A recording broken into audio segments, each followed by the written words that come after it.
Enterrez une bûche et une bande de cuivre dans le même trou. Arrosez-la une fois, puis laissez-la tranquille. En quelques semaines, le bois commencera à absorber l'humidité de toutes parts, à gonfler comme une éponge et à la retenir même en période de sécheresse.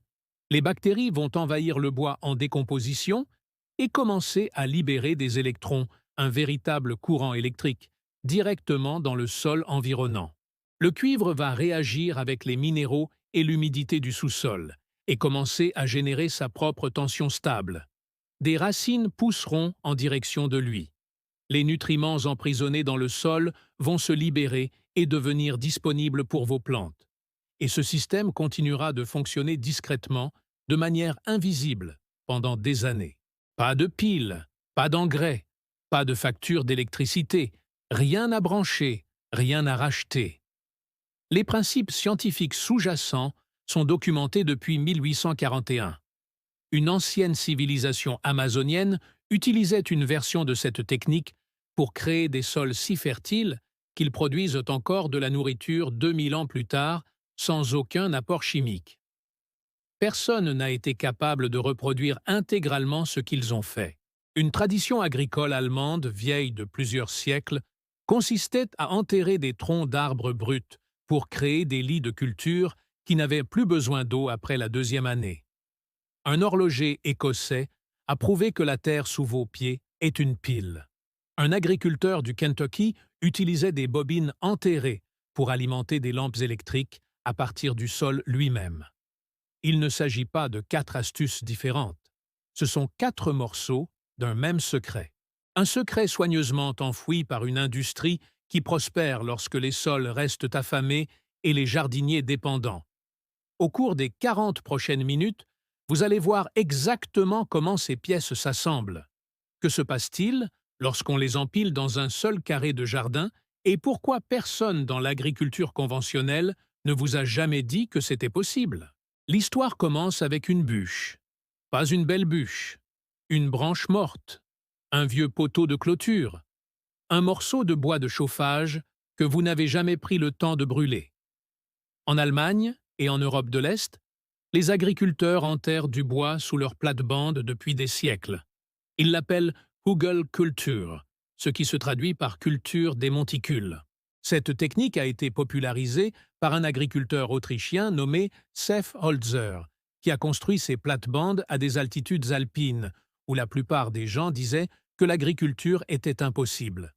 Mais la pratique elle-même est bien plus ancienne.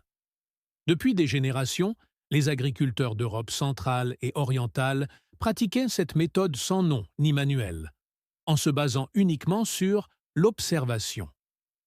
Enterrer le bois. Observez ce qui pousse. La méthode est simple. Creusez une tranchée ou empilez des rondins sur le sol. Empilez les branches, les feuilles et le compost par-dessus.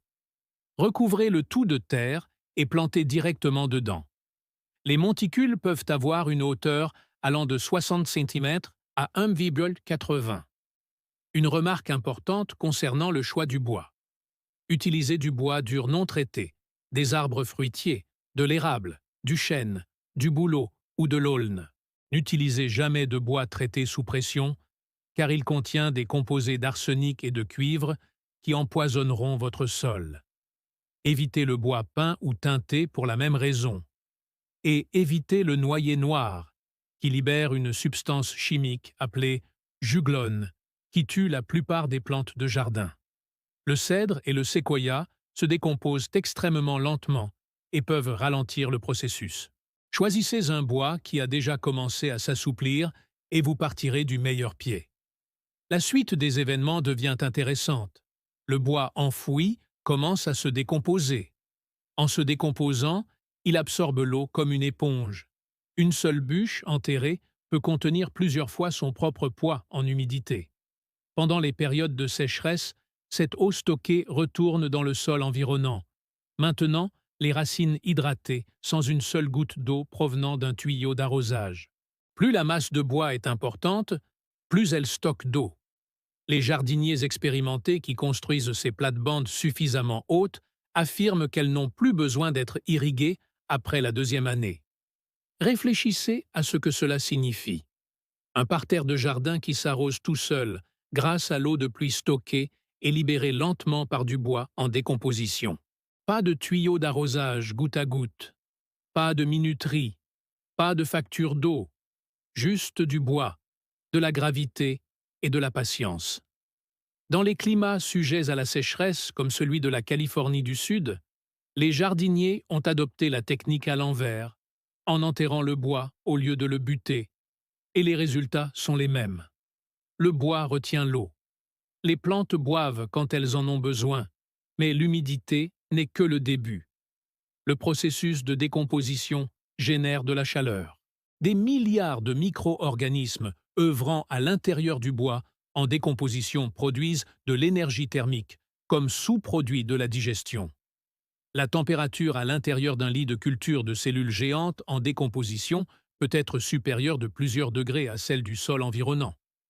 La saison des plantations arrive des semaines plus tôt sur un monticule de culture géant car le sol est plus chaud en surface. Les cultures sensibles au gel survivent plus longtemps en automne. Le bois enfoui ne sert pas uniquement à stocker de l'eau. Il chauffe le sol de l'intérieur, créant un microclimat qui prolonge la saison de croissance dans les deux sens, sans consommer un seul watt d'énergie artificielle. Au fil des mois et des années, la décomposition du bois alimente une explosion de vie microbienne dans le sol.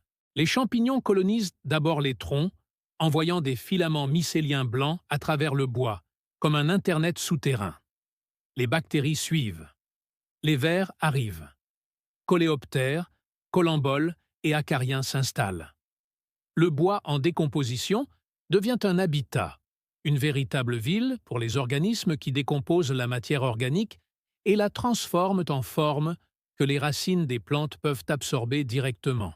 La plate-bande devient plus fertile chaque année, et non l'inverse. Un immense lit de culture construit avec de grosses bûches peut continuer à produire pendant une décennie, voire plus, avant que le bois ne se décompose complètement. Et quand cela arrive, il ne reste qu'une terre profonde, sombre et friable que les jardiniers décrivent comme le meilleur substrat de culture qu'ils aient jamais utilisé. Lors de tests comparatifs, les plates-bandes Hugel Culture ont produit des légumes plus nombreux et plus gros que les plates-bandes surélevées traditionnelles, avec moins d'arrosage et moins d'engrais. C'est le bois qui a fait le travail. Mais voici ce que même la plupart des jardiniers adeptes de la culture Hugel ignorent. Ce bois pourri fait quelque chose de bien plus étrange que de retenir l'eau et de nourrir les vers. Quelque chose qui n'a été prouvé qu'il y a 2 ans dans un laboratoire universitaire. En 2024, une équipe de l'université Northwestern a publié une étude sur un dispositif qu'ils ont appelé « pile à combustible alimentée par la Terre ». Il avait à peu près la taille d'un livre de poche et fonctionnait en captant les électrons libérés par les bactéries lorsqu'elles digéraient la matière organique présente dans le sol. Les mêmes espèces de bactéries qui colonisent votre bois enterré. Le même processus de décomposition qui alimente tous les lits de culture himalayens jamais construits. Les chercheurs l'ont testé en conditions humides et en conditions sèches. Cela a fonctionné dans les 2 cas, et les résultats étaient remarquables. La pile à combustible a généré 68 fois plus d'énergie que nécessaire pour faire fonctionner ses capteurs embarqués et transmettre des données sans fil. L'ingénieur principal a déclaré que tant qu'il y aura du carbone organique dans le sol pour que les microbes le décomposent, la pile à combustible pourrait potentiellement durer indéfiniment. Les piles à combustible microbiennes à base de sol existent en réalité depuis plus d'1 siècle. Le premier prototype a été présenté en 1911, mais l'équipe de Northwestern a été la première à en faire fonctionner un de manière fiable dans des conditions extérieures réelles. Relisez ce résultat, pourvu qu'il y ait du carbone organique dans le sol. Qu'est-ce qu'une bûche enterrée? Carbonate organique. Que font les bactéries lorsqu'elles le décomposent? Libération d'électrons. Que créent les électrons qui circulent dans un milieu conducteur? Électricité. Votre bois enterré ne sert pas uniquement à retenir l'eau et à générer de la chaleur. Elle génère également un courant électrique grâce à l'activité microbienne. Le sol autour d'une bûche en décomposition est une véritable batterie vivante, et elle coule sous les pieds de chaque forêt de la Terre depuis bien avant l'existence de l'homme. Personne ne l'a emballé, parce que personne ne pouvait le vendre. Parcourez maintenant 5000 mètres vers le sud. Au cœur de la forêt amazonienne, des scientifiques ont découvert des plaques de sol si noires qu'elles semblent avoir été teintes à l'encre. Les habitants l'appellent Therapida de India, la terre noire des Indiens. Ce sol ne devrait pas exister. Le sol naturel de l'Amazonie est mince, acide et pauvre en nutriments. La chaleur tropicale décompose la matière organique si rapidement que rien ne s'accumule. Cultiver des récoltes pendant plus d'une saison est quasiment impossible. Et pourtant, ici, entouré des pires terres agricoles de la planète, se trouvent des poches de terre si fertiles qu'elles produisent des récoltes depuis plus de 2000 ans. La couche fertile atteint une profondeur de 6 pieds et demi. Il contient de 3 à 18 fois plus de carbone que le sol de la jungle environnante. Aujourd'hui encore, les villageois l'extraient et le vendent comme terreau de première qualité sur les marchés brésiliens. Pendant des décennies, les scientifiques ont débattu pour savoir si ce phénomène était naturel ou d'origine humaine. Ensuite, les archéologues ont trouvé dans le sol des tessons de poterie, des arêtes de poissons et la signature indubitable de charbon de bois produit délibérément. Les peuples autochtones d'Amazonie l'avaient conçu intentionnellement. Ils prenaient du bois, le chauffaient dans des fosses à faible teneur en oxygène pour en extraire les huiles volatiles et produire du charbon de bois. Non pas des cendres, mais du charbon de bois, un solide stable, poreux et riche en carbone que nous appelons aujourd'hui biochar. Ils le broyaient, le mélangeaient à des restes de cuisine, des déchets de poisson, du fumier et des tessons de poterie, et l'incorporaient à leur potager depuis des générations. Avant que ces sites ne soient correctement documentés, la plupart des historiens niaient catégoriquement que l'Amazonie puisse abriter de grandes civilisations. Ils regardaient la mauvaise saleté. Voici le détail à partager qui changera à jamais votre façon de penser au charbon de bois.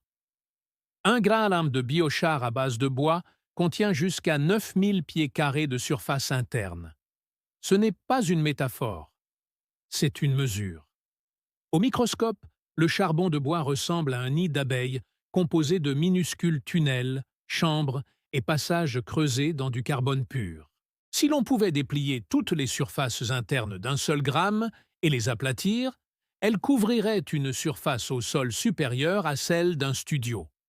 Ces pores créent un habitat pour des milliards de micro-organismes, de bactéries et de champignons qui décomposent la matière organique et fournissent des nutriments directement aux racines des plantes sous des formes qu'elles peuvent absorber immédiatement. Les pores retiennent l'eau dans les sols sableux qui s'assécheraient en quelques heures et améliorent l'irrigation dans les sols argileux lourds qui, autrement, étoufferaient les racines.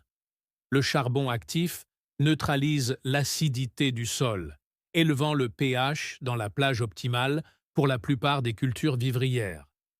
Mais le point commun à tous les éléments de cette vidéo est d'ordre électrique. Le biochar possède une forte charge de surface négative. Sa surface est recouverte de groupes chimiques contenant de l'oxygène, des groupes carboxyle et hydroxyle, qui lui confèrent ce que les pédologues appellent une capacité d'échange d'icine. En termes simples, il agit comme un aimant pour les ions nutritifs. Les particules chargées positivement, calcium, potassium, ammonium, zinc et magnésium, sont attirées vers la surface du biochar et y sont retenues au lieu d'être emportées par la prochaine averse. Un sol ordinaire laisse les nutriments s'infiltrer directement. Le biochar les capture et les stocke directement dans la zone racinaire, là où les plantes peuvent réellement les utiliser. Et, point crucial pour le système que nous mettons en place, le biochar augmente la conductivité électrique de tout sol auquel on l'ajoute. Des études évaluées par des pairs et menées dans plusieurs pays le confirment. L'ajout de biochar au sol améliore la conductivité électrique.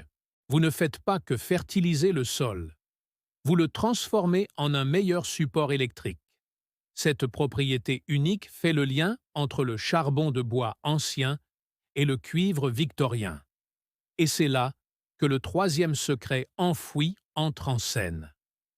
En 1841, un horloger écossais du nom d'Alexander Bain prit une plaque de zinc et une plaque de cuivre, les enterra à environ 1 mètre de distance dans un sol humide et les reliait par un fil. Le sol a produit environ 1 VT de courant continu stable. Le zinc est plus réactif que le cuivre. Lorsque les deux métaux se trouvent dans un milieu contenant des ions dissous, le zinc commence à perdre des électrons. Ces électrons veulent atteindre le cuivre. Si les deux plaques sont reliées par un fil conducteur aérien, les électrons empruntent le chemin le plus facile, circulant dans le fil et produisant un courant utilisable. Sous terre, le sol humide transporte des ions chargés entre les plaques pour fermer le circuit. Le sol ne se contente pas de retenir les métaux, il participe activement à la réaction. Chaque minéral dissous, chaque trace de sel, chaque acide organique présent dans les eaux souterraines devient une partie de l'électrolyte. Plus le sol est humide, plus le courant est fort. Plus la terre est riche en minéraux, plus la batterie dure longtemps. Bain utilisa ce courant pour alimenter la première horloge électrique au monde. Son brevet britannique numéro 8763 décrit chaque détail. L'appareil a fonctionné pendant des mois. Pas de remontage, pas de remplissage, pas d'entretien, juste un courant silencieux puisé dans la chimie du sol sous ses pieds. En quelques années, les compagnies télégraphiques de toute la Grande-Bretagne ont adopté le même principe. Ils enterraient des plaques de cuivre et de zinc sous les stations relais et utilisaient le sol comme conducteur de retour pour les signaux électriques. La méthode de retour par la Terre a permis de réduire de moitié le coût du déploiement des lignes télégraphiques en diminuant la quantité de cuivre nécessaire. Les gares de la ligne de chemin de fer reliant Édimbourg à Glasgow fonctionnaient grâce au courant puisé dans le sol. Les ingénieurs ont démontré que l'alignement des plaques du nord au sud, suivant la direction des courants turiques naturels de la Terre, augmentait la production. Enfoncer la plaque de zinc plus profondément que la plaque de cuivre augmentait encore la tension. Un sol humide donnait les meilleurs résultats. Le sol sec a interrompu le courant. Mais lorsque les conditions étaient réunies, ces batteries terrestres fonctionnaient pendant des mois sans surveillance. Le sol était parcouru d'électricité et les ingénieurs victoriens l'utilisaient discrètement pour connecter un empire. Mais voici le détail qui aurait dû déclencher une révolution agricole et qui ne l'a jamais fait. Les employés du télégraphe et les agriculteurs locaux ont remarqué que l'herbe qui poussait directement au-dessus des plaques enterrées était différente, plus foncé, plus épais, plus grand. Pas du tout, c'est même assez évident pour être repéré de loin. Un chef de gare du Yorkshire a montré du doigt une bande de verdure luxuriante qui longeait une voie de retour enterrée. L'herbe de part et d'autre était ordinaire et pâle, mais au-dessus du cuivre et du zinc, la végétation semblait appartenir à un autre climat. Un jardinier de l'Essex a plaisanté en disant que l'herbe savait où se trouvaient les fils électriques. Ce schéma se répétait à travers l'Angleterre et l'Écosse, le long des talus boueux et des chemins de campagne, partout où le sol conduisait un courant entre deux métaux enterrés. Personne n'a publié d'article. Personne n'a envoyé de chercheurs. Personne n'a fait le lien entre l'herbe verte et la batterie enterrée. L'observation s'est transmise de bouche à oreille, puis a discrètement disparu. Ce silence allait durer près d'un siècle. Un fermier du Kentucky, nommé Stubblefield, a poussé la pile terrestre plus loin que quiconque ne l'aurait imaginé. En 1898, il breveta une bobine électrolytique de fils de cuivre et de fer enroulés autour d'un noyau de fer et enterrés dans un sol humide. L'Office des brevets l'a qualifié de batterie. Stubblefield l'a qualifié de récepteur, insistant sur le fait que l'appareil interceptait l'énergie électrique circulant déjà dans le sol. Il utilisait ce courant pour alimenter les lampes à pétrole de sa ferme, qui brûlaient 24 heures sur 24 sans interruption. Son fils Bernard a témoigné que les lampes étaient suspendues aux arbres, leurs bobines enfouies près des racines, et qu'elles ne s'éteignaient jamais. Les voisins pouvaient voir la lueur depuis la route. Il n'y avait pas de fils. La ferme de Stubblefield était située à des kilomètres du réseau électrique le plus proche. Il utilisa également ce courant pour transmettre la voix humaine sans fil à travers le sol. La veille de Noël 1901, un groupe d'enfants réunis chez lui entendirent le Père Noël parler grâce à un récepteur sans fil et sans source d'alimentation conventionnelle. Réfléchissez à l'année que c'était. Maroney n'enverra un simple clic par-dessus l'Atlantique qu'en décembre de la même année. Stubblefield transmettait déjà une parole humaine claire. Un millier d'habitants de Murray, dans le Kentucky, ont assisté à une manifestation publique sur la place de la ville. Il l'a présentée à Washington, D.C., sur la rivière Ptoac, en transmettant le signal depuis un bateau à vapeur en mouvement jusqu'à la rive. L'information a été relayée par les journaux à l'échelle nationale. Stubblefield sombra alors dans la paranoïa, refusa toute commercialisation et, en 1928, fut retrouvé mort de faim dans une cabane entourée de ses spirales enterrées. Son brevet est toujours déposé. La conception de la bobine produit toujours du courant. L'homme qui l'a prouvé a été effacé de l'histoire. Vous avez donc maintenant 3 technologies, chacune découverte indépendamment, chacune documentée, chacune enterrée.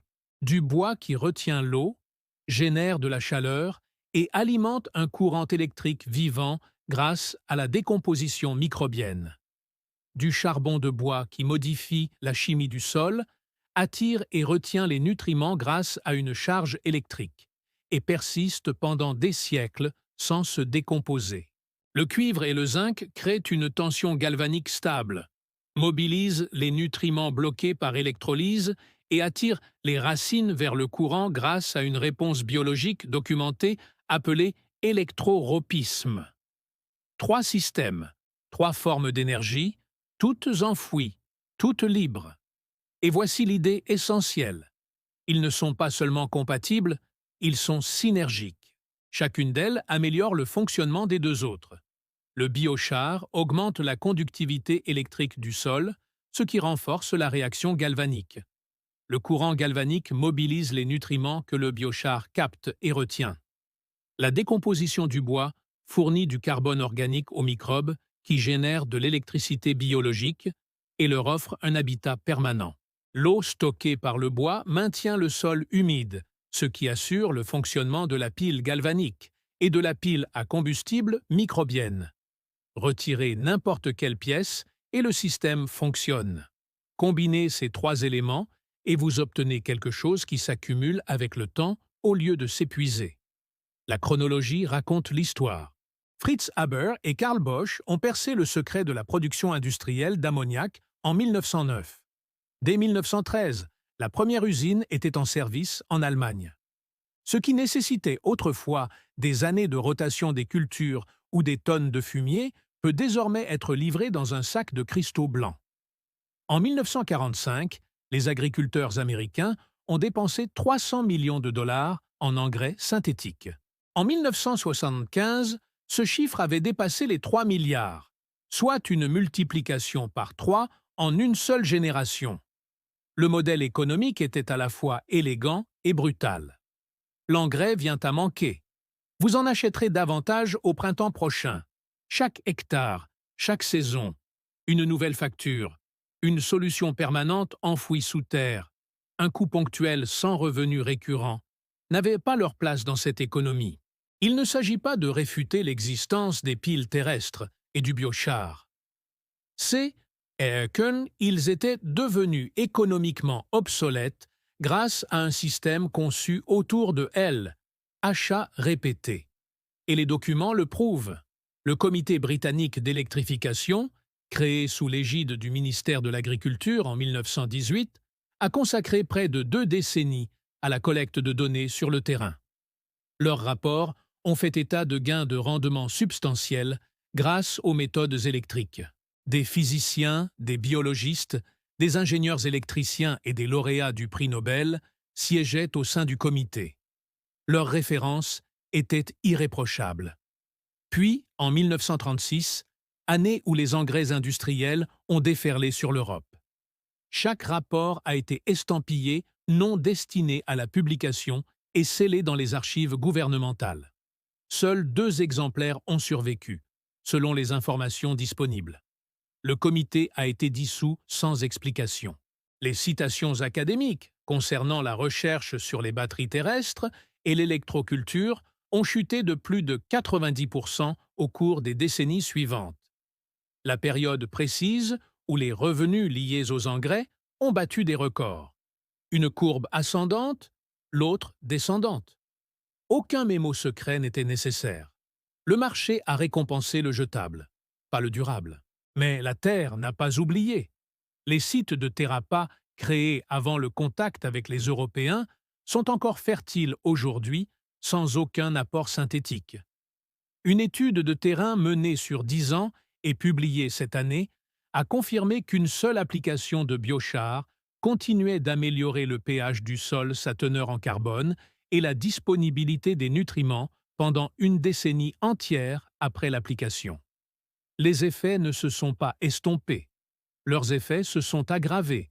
En Chine, l'Académie chinoise des sciences agricoles a mené un essai sur 3600 hectares, une superficie supérieure à 6000 terrains de football, en utilisant la stimulation électrique sur les cultures. Les rendements ont grimpé de près de 30%. L'utilisation des pesticides a diminué de 70 à 100%. Et les lits de culture Hugel construits avec de grosses bûches continuent de produire pendant 10 ans ou plus, le bois libérant de l'eau et des nutriments pendant toute cette période. La communauté microbienne s'enrichit et se diversifie à chaque saison. Les 3 systèmes fonctionnent. Ils ont toujours fonctionné. La seule chose qui a changé, c'est qui s'y intéressait et qui finançait la recherche. Passons maintenant à la partie pratique. Le moment où l'on arrête de regarder et où l'on commence à construire. Je vais vous donner 3 méthodes, du plus simple au plus complexe. Chacun travaille seul. Ensemble, ils créent quelque chose qu'aucun d'eux ne peut faire séparément. Première méthode. Le lit de bois enterré. Trouvez des troncs morts, des branches ou du bois non traité. Creusez une tranchée d'environ 60 cm de profondeur. Disposez les plus grosses bûches en dessous. Empilez les branches plus petites par-dessus. Ajoutez une couche de feuilles, de tonte de gazon ou de déchets de cuisine pour l'apport d'azote. Recouvrir d'au moins 1500 mètres de terre et planter directement dedans. Puits d'eau la première saison. Après cela, le bois se charge de l'arrosage. Il absorbera la pluie, la retiendra et la libérera au niveau de vos racines pendant les périodes de sécheresse. Le processus de décomposition nourrit la vie du sol et réchauffe le lit de culture de l'intérieur. 1. L'installation. Aucun entretien, aucune irrigation après la 2e année. Deuxième méthode, la couche de charbon de bois. Prenez du charbon de bois dur propre, pas celui imbibé de liquide allume-feu qu'on trouve dans les quincailleries, et concassez-le à la taille d'un paquet. Vous pouvez acheter du charbon de bois dur en morceaux dans la plupart des épiceries ou si vous voulez le fabriquer vous-même. La méthode la plus sûre dans votre jardin consiste à utiliser un tirage ascendant allumé par le haut dans un fût en acier percé de trous près du fond pour la circulation de l'air. Faites toujours cela à l'extérieur, dans un endroit dégagé, loin des structures, jamais dans un espace clos, et gardez de l'eau à proximité. Laissez refroidir complètement avant de manipuler. Avant d'enfouir du biochar, il faut le charger électriquement. Le charbon de bois neuf est avide de produits chimiques. Sa surface massive absorbera initialement les nutriments du sol environnant, privant temporairement vos plantes de nutriments. Faites tremper le charbon de bois concassé dans du thé de compost, du lombricompost, de l'émulsion de poisson dilué ou de l'urine diluée, une part d'urine pour 10 parts d'eau, pendant au moins 48 heures. Cela charge les pores de nutriments et de microbes bénéfiques, de sorte que le biochar commence à donner au lieu de prendre. Incorporez-le ensuite dans les 15 à 20 cm supérieurs de votre lit à raison de 10 à 15% en volume. Le charbon de bois augmente la conductivité électrique, retient les nutriments dans la zone racinaire, stabilise le pH et offre un habitat permanent aux microbes bénéfiques. Il ne se décomposera pas. Il sera encore là dans 100 ans, toujours aussi énergivore, toujours capable d'attirer les nutriments, toujours habité par la vie. Troisième méthode, la pile cuivre-zinc. Prenez un morceau de tuyau de cuivre de 15 cm et un clou galvanisé. Une seule paire par plante est limitée. Plus n'est pas mieux. Une trop grande quantité de zinc s'accumulera dans le sol et stressera vos plantes, et un excès de cuivre peut nuire aux vers de terre et aux microbes bénéfiques. Enfoncez le clou en cuivre dans la terre d'un côté de votre plante et le clou en zinc de l'autre, à environ 8 à 12 pouces de distance et à 6 pouces de profondeur. L'humidité complète le circuit galvanique. Un multimètre devrait indiquer une tension comprise entre 0,8 et 1,1 volt. Le courant mobilise les nutriments emprisonnés dans des liaisons chimiques par un processus appelé électrolyse. Les racines se développent vers le cuivre par électro-repetage. Le zinc se corrode lentement et libère des ions zinc dont les plantes ont besoin pour produire de l'auxine, l'hormone de croissance principale. Sans zinc, les plantes ne peuvent pas fabriquer de tryptophane, l'acide aminé essentiel à la synthèse des auxines. Le zinc n'est pas gaspillé. Elle est consommée par la biologie même qu'elle alimente. Lorsque le clou en zinc est visiblement corrodé et que votre tension chute en dessous d'un demi-volt, remplacez-le par un neuf. Le côté cuivré dure généralement plusieurs saisons. Maintenant, combinez-les. Voici la partie que personne d'autre ne vous montre. Il s'agit du système à 3 couches. Imaginez que vous construisez une machine vivante sous terre. Première couche, les fondations. Creusez votre tranchée à 60 cm de profondeur. Disposez les plus grosses bûches et les plus grosses branches au fond. Les mêmes bois durs non traités dont nous avons parlé précédemment. Comblez les interstices avec des brindilles et des copeaux de bois. Ceci est votre réservoir d'eau, votre moteur thermique et votre pile à combustible microbienne. Au fil des années, le bois se décomposera, absorbant des milliers de litres d'eau de pluie qu'il libérera lentement. La décomposition microbienne générera de la chaleur par le bas et produira un flux continu d'électricité biologique à mesure que les bactéries libéreront des électrons. Deuxième couche, la zone du charbon de bois. Étalez sur le bois une épaisse couche de biochar chargée mélangée à du compost, d'une profondeur de 4 à 6 pouces. C'est votre aimant à nutriments, votre conducteur électrique et votre habitat microbien permanent. Le charbon de bois ne se décomposera pas. Il durera plus longtemps que le bois, le cuivre et probablement même que la clôture de votre propriété. Sa surface de 9000 pieds carrés par gramme captera tous les ions nutritifs libérés par le bois en décomposition et les retiendra dans la zone racinaire, au lieu de les laisser s'infiltrer dans la nappe phréatique. Sa conductivité électrique permettra de faire le lien entre le courant biologique provenant du dessous et le courant galvanique que vous vous apprêtez à installer. Troisième couche, la zone racinaire. Recouvrez la couche de charbon de bois de 15 à 20 cm de votre meilleure terre de jardin. C'est ici que vous plantez. Enfoncez un tuyau de cuivre d'un côté de la zone racinaire et un clou en zinc galvanisé de l'autre, à environ 8 à 12 pouces d'écart et à 6 pouces de profondeur. N'oubliez pas, une paire par plante. N'abusez pas des métaux. Le sol enrichi en biocharbon qui se trouve entre eux constitue un électrolyte supérieur à la terre ordinaire. Plus d'ions, meilleure conductivité. Résistance plus faible. La réaction galvanique est plus intense et dure plus longtemps. Les nutriments mobilisés par le courant électrique sont immédiatement captés par le biochar environnant. Les racines se développent vers le cuivre par électro-repetage, pénétrant ainsi dans la zone la plus riche en nutriments de toute la couche. Le zinc libère lentement les ions dont les plantes ont besoin pour la production d'auxine, l'hormone qui stimule l'élongation de la tige, le développement des fruits et la ramification des racines. Sans zinc, les plantes ne peuvent pas fabriquer de tryptophane. Sans tryptophane, il n'y a pas d'auxine. Sans auxine, la croissance s'arrête. L'électrode de zinc n'est pas gaspillée. Elle est consommée par la biologie même qu'elle alimente. Atome après atome, saison après saison, chaque couche nourrit les autres. Le bois alimente la vie par en dessous.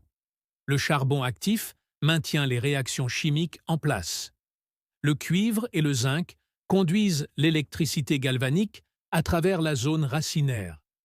L'eau est stockée dans les bûches et libérée à la demande.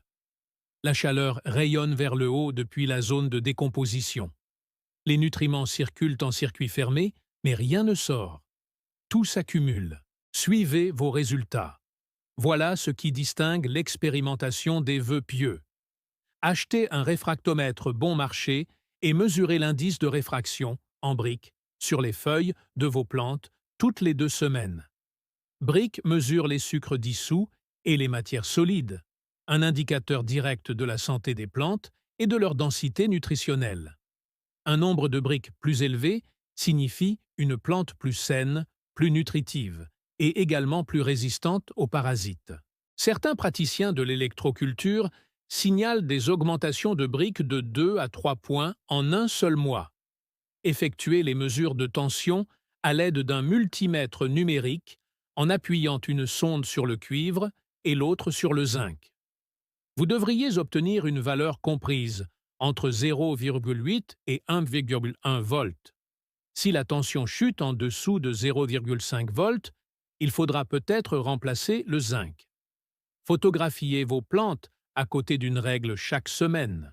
Pesez votre récolte à la fin de la saison sur une balance de cuisine.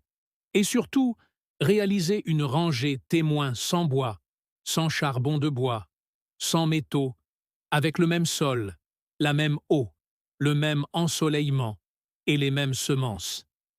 Laissons les chiffres parler d'eux-mêmes. Documentez tout. C'est ainsi que des observations réalisées dans son jardin deviennent une science reproductible. Voici comment nous reconstituons les preuves qui avaient été scellées dans un coffre-fort il y a 90 ans. Il existe un dernier détail qui rend ce système unique en son genre dans le domaine agricole. Les sols Terrapa en Amazonie n'ont pas seulement persisté pendant 2000 ans. Ils ont grandi.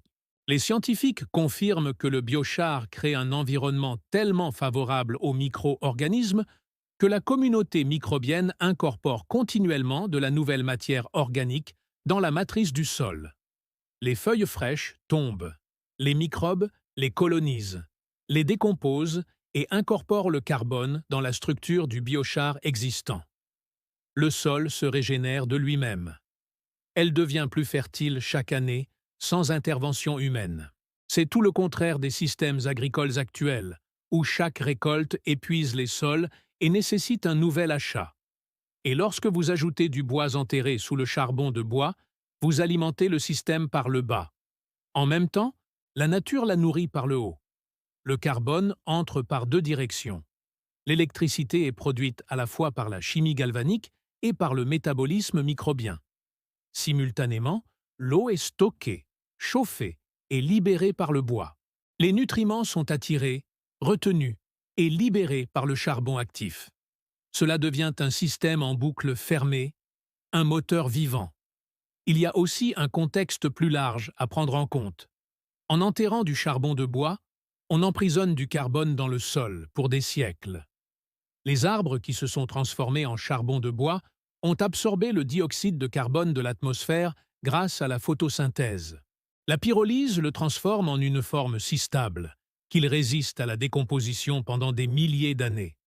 Chaque poignée de biochar que vous enfouissez représente du carbone atmosphérique définitivement capté et stocké sous terre.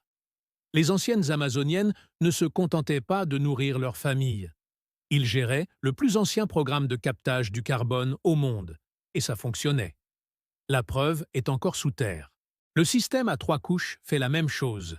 Il nourrit votre jardin et enfouit le carbone simultanément. L'énergie infinie n'est pas un argument marketing.